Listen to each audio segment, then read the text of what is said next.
చూపించండి. ఎంతమంది ఇంటికాడ ఉన్నారు? హల్లెలూయా చెప్పండి బలంగా. హల్లెలూయా. ఏమన్నాను నేను? ఎంతమంది ఇంటికాడ ఉన్నారు? వాళ్ళు హల్లెలూయా చెప్పమంటే మీరందరూ ఇంటికాడ ఉన్నారు. అయితే ఇక్కడ లేరా? మీరు ఏమన్నా ఉండండి, వాక్యం వినండి, అడిగి పోవద్దండి. బాడీ ప్రజెంట్ మైండ్ ఆబ్సెంట్ అన్నట్టు బాడీ ఎక్కడ పెట్టేసి మైండ్ ఎక్కడ ఉంటే ఉపయోగం లేదు. ఇప్పుడు దయచేసి మా ఆలోచనలన్నీ ఎక్కడనే పెట్టండి. ఈరోజు మన వాక్యాంశం ఏంటమా? తెలిపిందా? దేవునికి దగ్గర చేయు కానుకలు. ప్రియమైన దేవుని పిల్లరా, మనం లోకంలో సమాజంలో చూసినట్లయితే మనుషులు ఏం చేస్తూ ఉంటారంటే బహుమానాలు, వారి మధ్యలో బహుమానాలు ఇచ్చి పుచ్చుకోవడం మనం చూస్తూ ఉంటాం. కానుకలు ఇచ్చి పుచ్చుకోవడం మనం చూస్తూ ఉంటాం. భార్యాభర్తల మధ్యలో కానుకలు ఇచ్చి పుచ్చుకోవడం, స్నేహితుల మధ్యలో కానుకలు ఇచ్చి పుచ్చుకోవడం. అంటే కానుకలు అంటే గిఫ్ట్స్, బహుమానాలు. అలానే ప్రియుడు ప్రేయసురాలి మధ్యలో కానుకలు ఇచ్చి పుచ్చుకోవడం. అంతేకాకుండా ఏదైనా శుభకార్యాలు జరిగిన పెళ్లిళ్ళు కానీ, పుట్టినరోజులు కానీ, ఏదైనా శుభకార్యాలు జరిగినప్పుడు అక్కడికి కూడా మనం ఏం తీసుకుని పోతా ఉంటాం? కానుకలు తీసుకుని పోతా ఉంటాం, గిఫ్ట్స్ తీసుకుని పోతా ఉంటాం. అలా వాళ్ళు గిఫ్ట్ తీసుకున్న వాళ్ళు కూడా, మనం ఏదైనా గిఫ్ట్ తీసుకుని పోయినప్పుడు ఆ గిఫ్ట్ తీసుకున్న వాళ్ళు కూడా ఏమని ఫీల్ అవుతారు? వీళ్ళు మనల్ని ప్రేమిస్తున్నారు కనుక ఈ గిఫ్ట్ తీసుకుని వచ్చారు, మనం అంటే వాళ్ళకి ఇష్టము అని వాళ్ళు కూడా మనల్ని ఏం చేస్తారంటే ఇష్టపడతారు. అంటే గిఫ్ట్ అనేది చాలా గొప్పదిగా, కానుక అనేది విలువైనదిగా సమాజంలో మనకు కనపడతా ఉంది. హల్లెలూయా. ఎవరైనా విడిపోయినా, తగాదాలు వచ్చినా, మాట్లాడుకోకపోయినా వారి మధ్యలో కానుకల ద్వారా ఏమవుతుందంటే సమాధానం అనేది ఏర్పడతా ఉంటుంది. అంటే కానుకలు అనేది చాలా విలువైంది. ఇవంతా ఎందుకు చెప్పానంటే ఇప్పుడు మనం కూడా చర్చికి వచ్చి మనం కూడా ఏం చేస్తాం? ప్రతి ఆదివారం ఇక్కడ ఏముందమ్మా?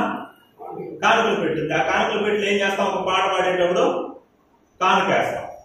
అదే రీతిగా కొన్ని సంఘాలు ఏం చేస్తారంటే ప్రత్యేకమైన కూడికలు, ప్రత్యేకమైన మీటింగ్స్ అనేసి ఏర్పాటు చేసి ఆ మీటింగుల్లో కూడా ఏం పడతా ఉంటారంటే కానుకలు పడతా ఉంటారు. నేను ఎక్కడ అలాంటి చోట్ల పట్టను, కానీ ఆదివారం మాత్రం మామూలుగా కానుక పడతాం, బైబిల్లో ఉంది కాబట్టి.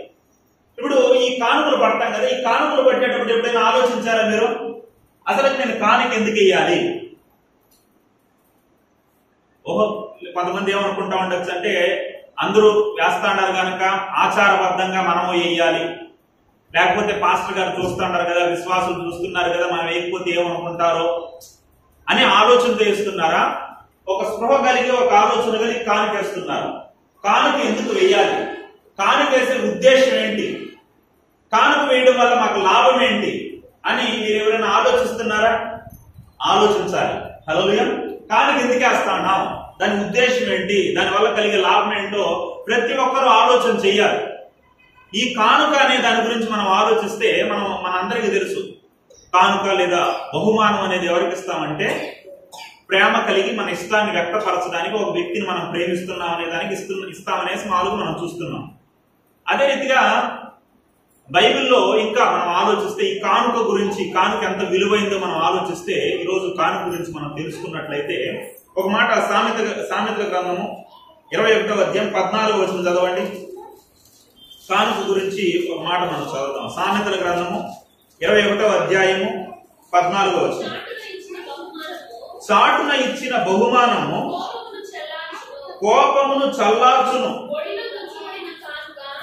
ఒడిలో నుంచబడిన కానుక మహాక్రోధమును శాంతిపరుచును.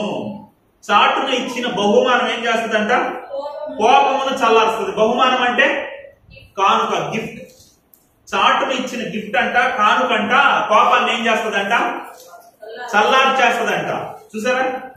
అంటే కానుక ఎలాంటి కార్యాలు చేస్తుందో చూడండి, ఆలోచన చేయండి. కానుక ఏం చేస్తుందంటే నీ మీద ఎవరో కోపంతో ఉన్నారు, ఇంకా ఇక్కడ రాయబడింది మహాక్రోధంతో ఉన్నారు అనుకుందాం. అలాంటి మహాక్రోధం కలిగిన వారికి కూడా గిఫ్ట్ ఇవ్వడం బట్టి వాడు ఏమవుతాడంటే తెలుసా? కూల్ అయిపోతాడంట. హల్లెలూయా. మన మీద ఎవడో కోపంతో ఉన్నాడు, ద్వేషంతో ఉన్నాడు, పగతో ఉన్నాడు, రగిలిపోతా ఉన్నాడు. నీ ముఖం కూడా నేను చూడను రా, వాడి మాట కూడా నేను వినాలనుకోవడం లేదు, వాడి ముఖం కూడా నేను చూడాలనుకోలేదు. కొంతమంది అంటా ఉంటారు వాళ్ళ ఇంట్లో ఎడం కాలు కూడా పెట్టను అంటా ఉంటారు. ఏం కాలు పెట్టనంట? కుడి కాలు పెట్టుకో, ఎడంకాలు కూడా పెట్టరంట, వాళ్ళ ముఖం కూడా చూడరంట. అంటే ఎంత కోపం చూడండి, ఎంత పగ చూడండి. ఇలాంటి కోపం కలిగి, ఇలాంటి ద్వేషం కలిగిన వాళ్ళని కూడా ఏది కూల్ చేస్తుంది, ఏది సమాధాన పరుస్తుంది అంటే, నువ్విచ్చే గిఫ్ట్, నువ్విచ్చే కానుక ఏం చేస్తుంది అంటే అలాంటి మహాక్రోధం, క్రోధం కాదంట, ఎలాంటి క్రోధం అంట, మహాక్రోధాన్ని కూడా ఏం చేస్తుందంట, శాంతి పరుస్తుందంట. హల్లెలూయా.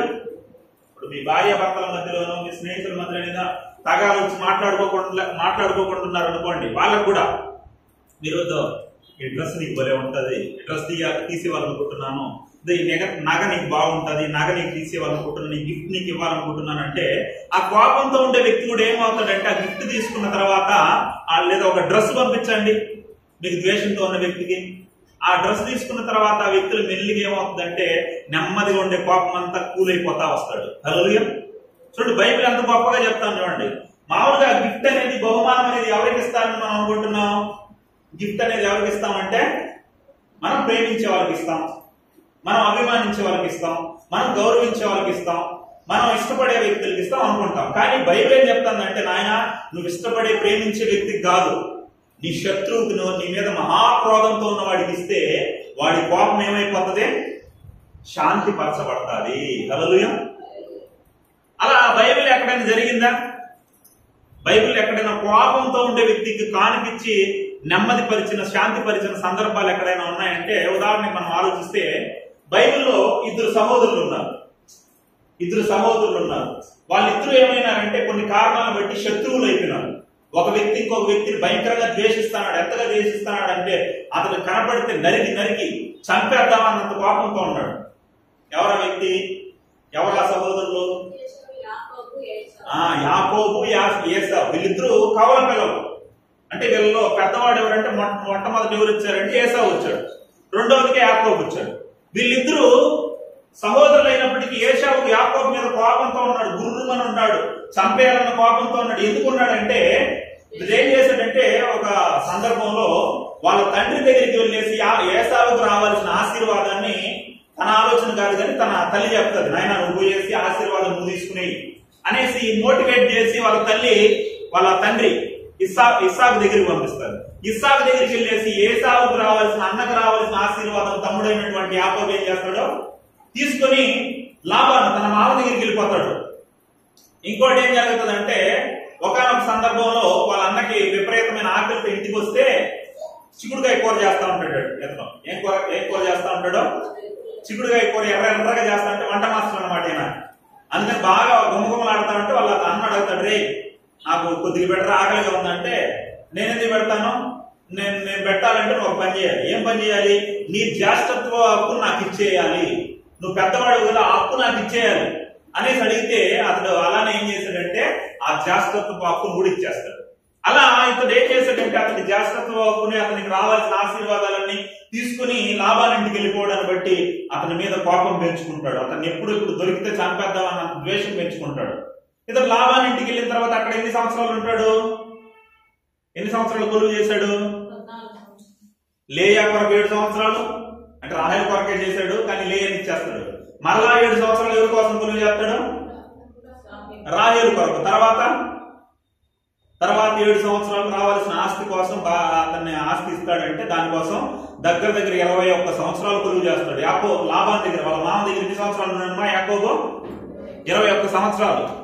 మామూలుగా ఒక వ్యక్తికి నేరం చేశాడు అనుకోండి, పెద్ద నేరం చేశాడు అనుకో, లైఫ్ టైం ఎన్ని సంవత్సరాలు?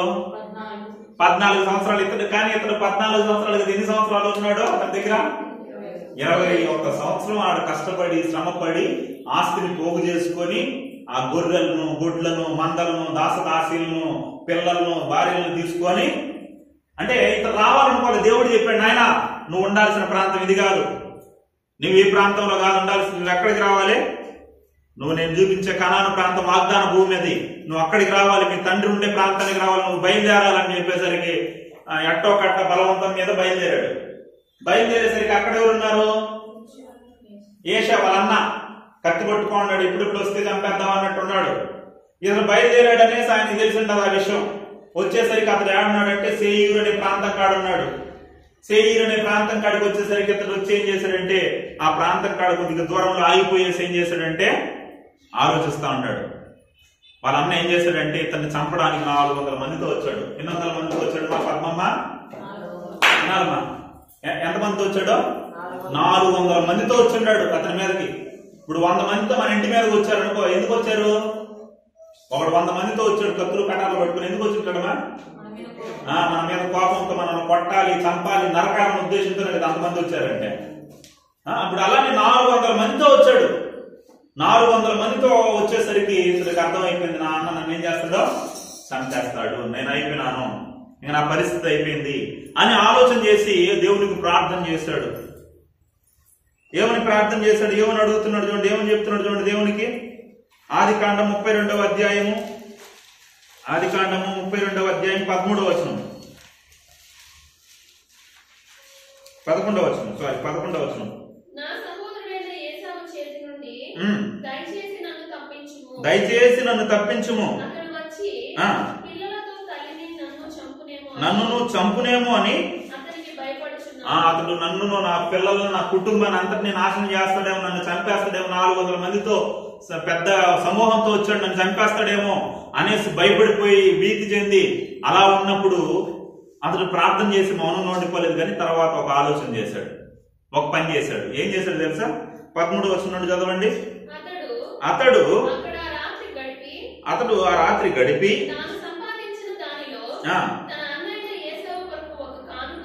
ఏసావు కొరకు ఒక కానుకను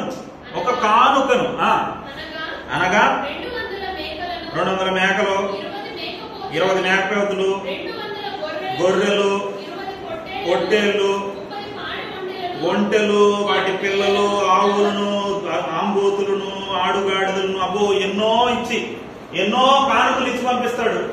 వాళ్ళ దాసుల దగ్గర ఇచ్చి, రే నాకు ముందుగా మీరు వెళ్ళండి రా, కానుకలు తీసుకుని వెళ్ళండి, మా అన్న ఏమైనా కూల్ అయిపోతాడేమో, ఈ కానుకలు చూసి ఇంత రౌద్రంతో ఇంత పెద్ద సమూహంతో వచ్చిన మా అన్నం కూల్ అయిపోవాలంటే ఈ కానుకలు ఏమైనా పని చేస్తాయేమో అనేసి వాళ్ళ ముందర ఏం చేశాడంటే వాళ్ళ పిల్లల్ని, వాళ్ళ భార్యని ఇతడు వెనకుండిపోయేసి కానుకలు పంపించాడు ముందు.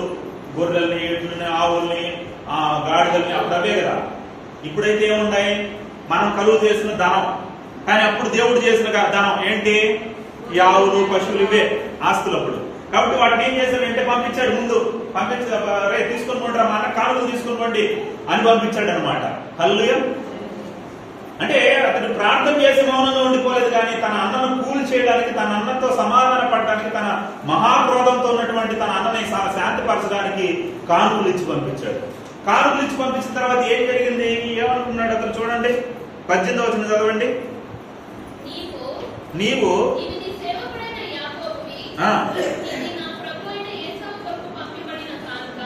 ఇది నా ప్రభు అయిన ఏసావు కొరకు పంపబడిన కానుక, చెప్పమని చెప్పి పంపించినాడంట కానుకలు. ఆ తర్వాత అతడు సమాధాన పరచబడును. హల్లెలూయా. ఇతడు నేను కానుకలు ఇవ్వడం వల్ల మా అన్న ఏమవుతాడో సమాధాన పడతాడు నాతో. అతని ముఖం నేను చూడగలుగుతాను, లేకపోతే అతని ముఖం కోతి ముఖంలాగా అయిపోతుంది, కోపంతో మండిపోతా ఉంటాడు, వికృత రూపం కలిగి ఉంటాడు, నన్ను చంపేస్తాడు. కాబట్టి నేను సమాధాన పరచబడడానికి కానుకలు పంపిస్తున్నానని పంపించాడంట. హల్లెలూయా. చూసారా, బైబిల్లో రాయబడిన మాట ప్రకారం బైబిల్లో ఒక సందర్భాన్ని మనం చూస్తున్నాం. కోపాన్ని ఏం చేస్తుంది? ఇది కానుక చల్లార్చబడుతుంది. అదే రీతిగా మహాక్రోధాన్ని కూడా ఏం చేస్తుంది? శాంతిపరుస్తుంది. అలా శాంతిపరచబడిన చివరికి చూస్తే ఆ తర్వాత 33వ అధ్యాయము 4వ వచనం చదవండి. ఏం జరిగిందో 33వ అధ్యాయము 4వ వచనం. అప్పుడు ఏసావు అతన్ని ఎదుర్కొని పరిగెత్తి అతన్ని కౌగిలించుకొని అతని మెడ మీద పడి ముద్దు పెట్టుకున్నాడంట. వారిద్దరూ ఆ తర్వాత ఈ కానుకలు ఇచ్చి పంపించిన తర్వాత క్రోధంతో చంపేయాలి, నరికేయాలన్నటువంటి ఏసావు ఏమైపోయినాడు తెలుసా? కూల్ అయిపోయినాడంట. యాకోబు ఎప్పుడైతే కనపడ్డాడో, తన తమ్ముడు ఎప్పుడైతే కనపడ్డాడో పరిగెత్తుకుంటా పోయి అతన్ని కౌగులించుకొని అతని మెడ మీద పడి ముద్దులు పెట్టేస్తా అన్నాడంట. హల్లెలూయా. అంటే కానుక ఏం చేస్తుందంటే మహాక్రోధాన్ని సైతం చల్లార్చేస్తుంది. అంటే క్రోధాన్ని, కోపాన్ని తగ్గించేది ఏంటంటే నీవిచ్చే బహుమానం, నీవిచ్చే కానుక. కానుక ఇంత గొప్పది. కానుక అనేది ప్రేమకిచ్చేదే కాదు, ప్రేమించిన వారికి ఇచ్చేదే కాదు. బైబిల్ చెప్తాంది, అయ్యా నిన్ను కోపించేవారిని, నిన్ను ద్వేషించేవారిని, శత్రువు కూడా కానికి అతను ఏమవుతాడంటే నీతో సమాధాన పడతాడు. హల్లెలూయా.